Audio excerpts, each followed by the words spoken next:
Hello and welcome to the Paul Green Comedy PaulCast for November 20th, 2024. This is episode 328. Stand-up comedian, actor, improviser, and dreamer, Paul Green, coming to you, sharing my thoughts and insights as I pursue my dreams in the hopes that perhaps you might pursue yours as well. So, I had a fun little snafu this morning, fun little error. I released my latest podcast episode, and unbeknownst to me, I had accidentally kept the audio file of a previous of my bonus podcast episode, and they were running simultaneously, and I had a fan of mine reach out and say, do you know that your recording is kind of screwed up? Which I didn't know. That is if you watch it on YouTube. And how that happened was I used the same video editing program, and I cut the audio files and all of that. And I just didn't see that I had not removed the prior audio file. And what the actual audio file was, which I hadn't talked about this. I was going to talk about it previously, but I had a booker friend of mine. He's booked me pretty much every year for the last 8 years at these venues down in the Tucson area. And he sends me a random email a couple days ago, and he says, hey, I have this AI program that created a podcast after looking at your website. And I'm like, what the heck does that even mean?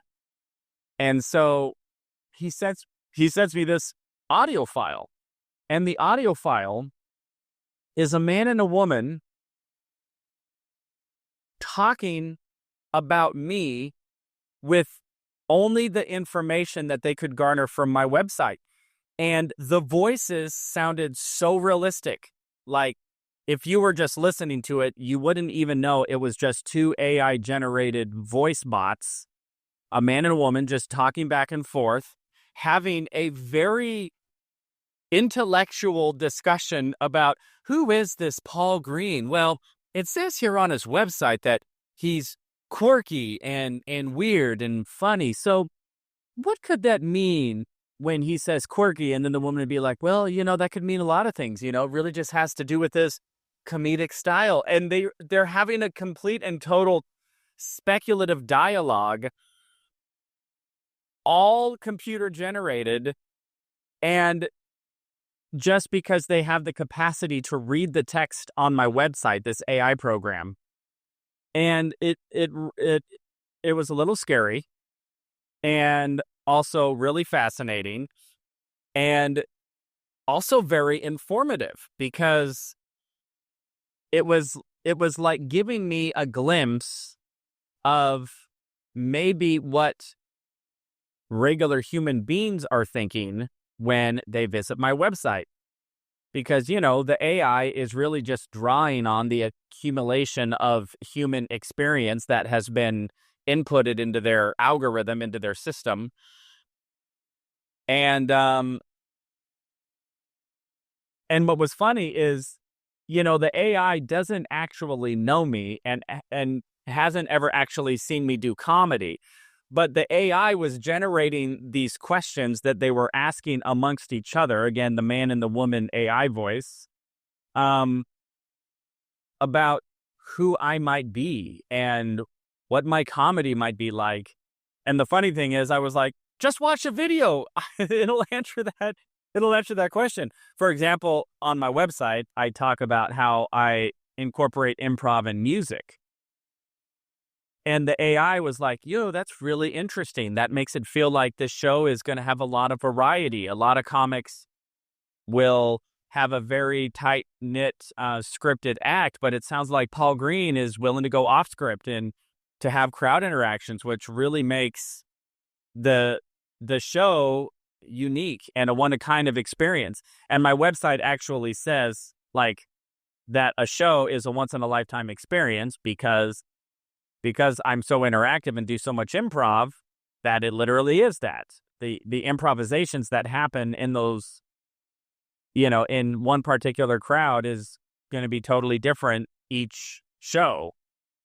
And so again, these AI robots are like, well, I guess we'll never really know if Paul Green lives up to the hype here that it's a once in a lifetime experience.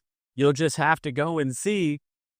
And then it was also about music, and they were talking about, well, what does that mean that he incorporates music? Well, it could mean that maybe he does background music to sort of highlight some of his bits. He could have some written songs.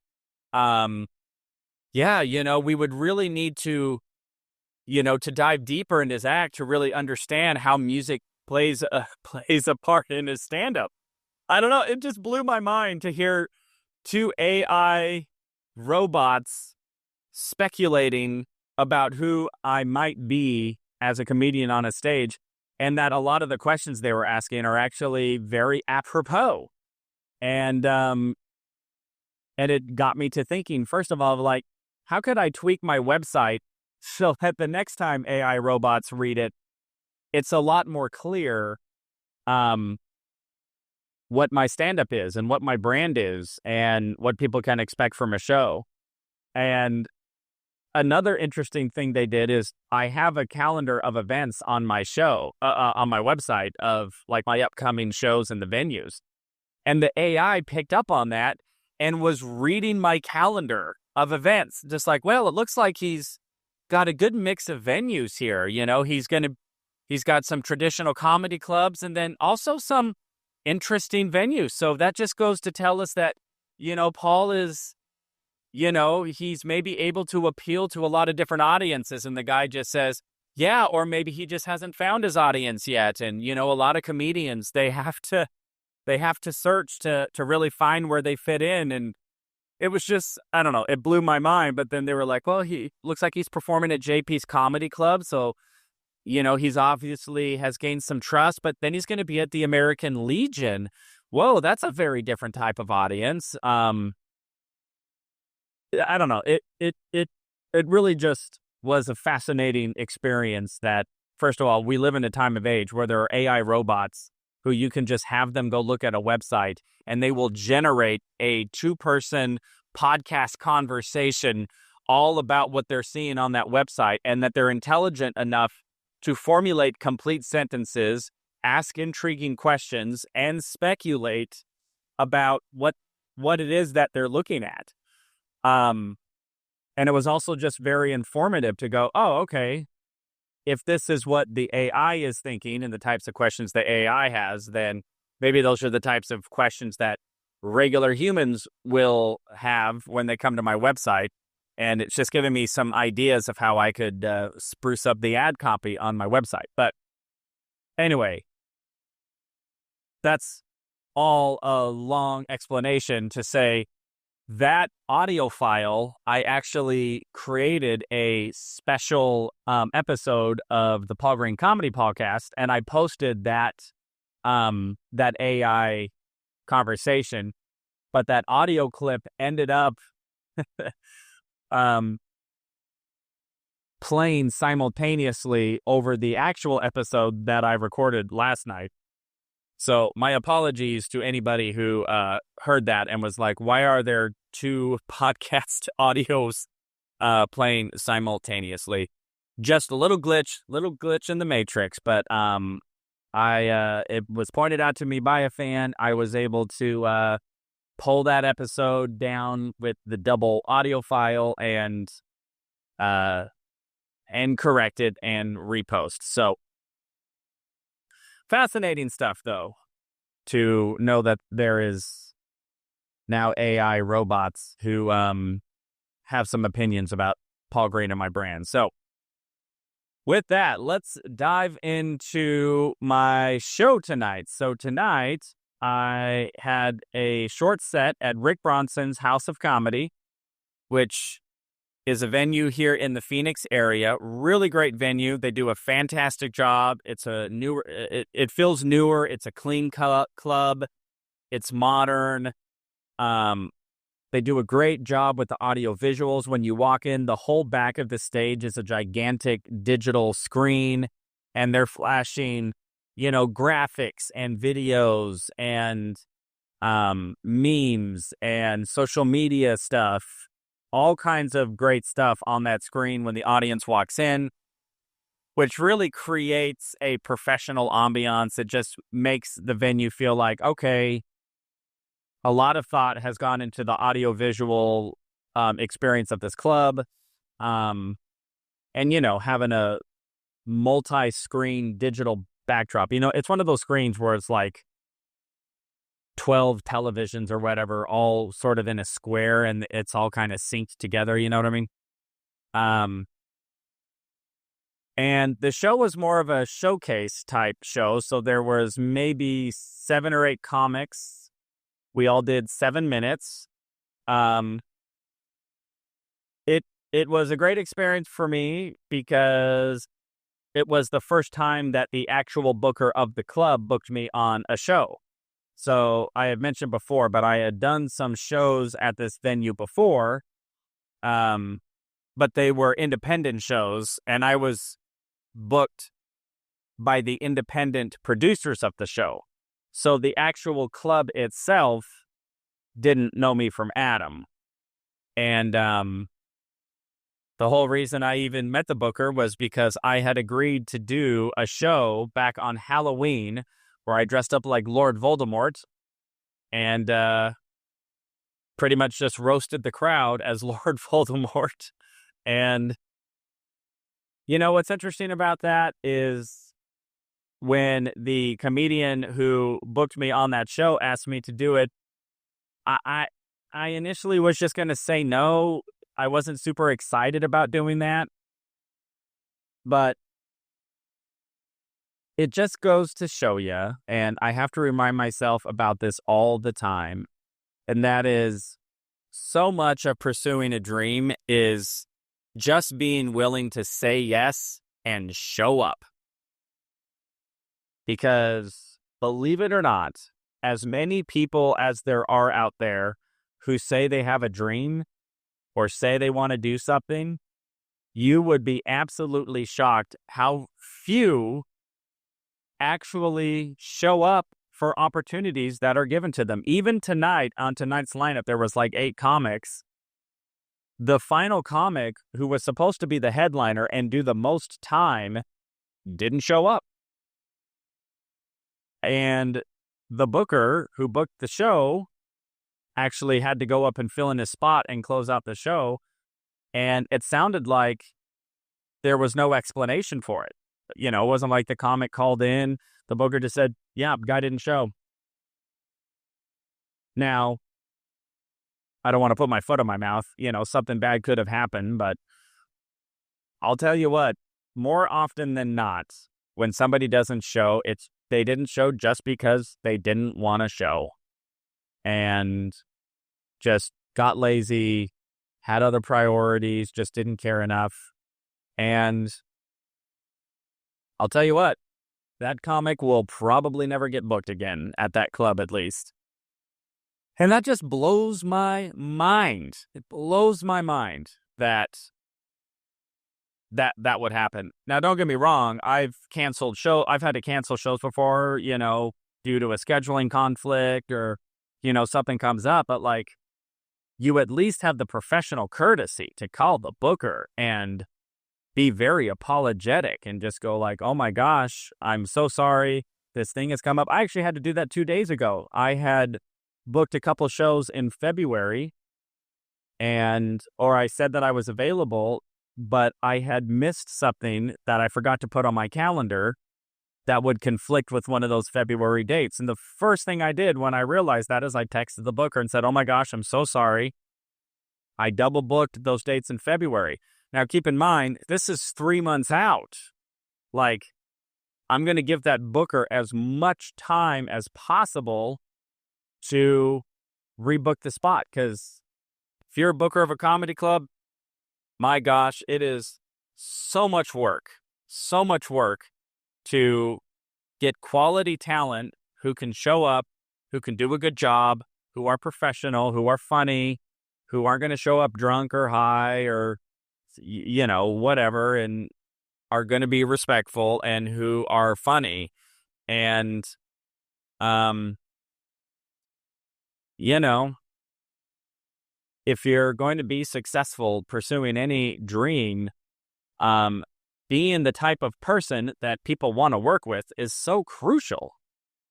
And I just see so many comics, and I'll just say dreamers in general, who won't even show up for their own dream, for an opportunity. And, well, good luck. Good luck. But I think, I don't remember who said it, but something like 80% of life is showing up or something like that. It's like you just show up when you have an opportunity. So it's October 31st. I get an opportunity to go perform comedy. Now, was it the ideal comedy situation for me? Not at all. Did I necessarily want to try to do a comedy set as Lord Voldemort? Not really. But I went, well, here's an opportunity. A comic reached out to me. I can make their life a little bit easier by taking this spot and showing up and doing my best to have a funny set as best as I can do. And because I did that, I met the actual booker of the club, and now he's putting me on a show. And I showed up, I did my set, and went really well. And guess what? The headliner didn't show up, so who knows? Maybe next time. All right. So with that, everybody, let's talk about Mind Magic. This is the book that I've been listening to and commenting on. And interestingly enough, today's chapter is Pursue Your Goals Passionately. And, that seems very like the perfect topic for what I've been discussing on this episode. Just being willing to show up and to be excited to have an opportunity. And there's a part in the chapter where I think it's in this chapter, where the author talks about Jim Carrey. Now, he had mentioned Jim Carrey earlier in the visualization chapter, where Jim Carrey wrote a check to himself for $10 million and then would visualize and pretty much give himself affirmations that he was going to receive that $10 million check in real life. And, the rest is history. We all know that Jim Carrey got to the point to where he was making many millions of dollars just to show up for a movie. Well, the other part of Jim Carrey's story is he was starting to get a little bit of traction as a comic, and he was doing a lot of impersonations. He was known as the Man of a Thousand Faces, and he was getting TV sets. He was getting on, The Tonight Show and all that. But he knew that there was something deeper, and that there was something more that he wanted to be doing as a comic. And what he would do every night is he would lay in bed and he would think to himself, what do the people need? What do they want? What do people want? And for him, it was the journey of him trying to understand how he could change the focus of his comedy from, I'm just up there to try to get famous or to get people to laugh at me or to get praise and adulation. He was trying to turn his focus to, what is it that the people want? Why are they coming to the show? And how can I be of service to them by giving them what they really want or what they really need? And so he would ask himself this question every night. And then one night, it hit him like a ton of bricks. And he said, the people want to be freed from concern. And his understanding that in order for the people to be free from concern, he would have to be free from concern. And the next night that he did stand-up comedy, he walked on stage and he said, how are you all this evening? All righty then. And that was the birth of Alrighty Then, which was ultimately him being on stage free from concern. And we all know that that persona carried him to Ace Ventura, which then carried him to Mask, and on and on and on and on and on. And the underlying principle there is, how can I look at my dream and what it is that I want to accomplish? How can I reframe that in a manner that causes me to look at how can I be the type of person that people need? How can my comedy serve a purpose? How can I show up in a manner to bookers that how can I make a booker's job easy as possible? How can I make a casting director's job easy as possible? How can I make a director, or I'm now calling out specific industry professionals in entertainment, right? Because I feel where so many comics maybe who are struggling, or anybody who has a dream who's maybe struggling to get it off the ground, I think so often it's because the focus is, what do I want to get? What do I want to have? Oh, I want to be famous. Oh, I want to be rich. Oh, I want, big opportunities, right? And by the way, I'm all about those types of dreams. I don't think anybody should shy away or feel guilt or shame for having big dreams and big ambitions. However, I think what the book is trying to say here is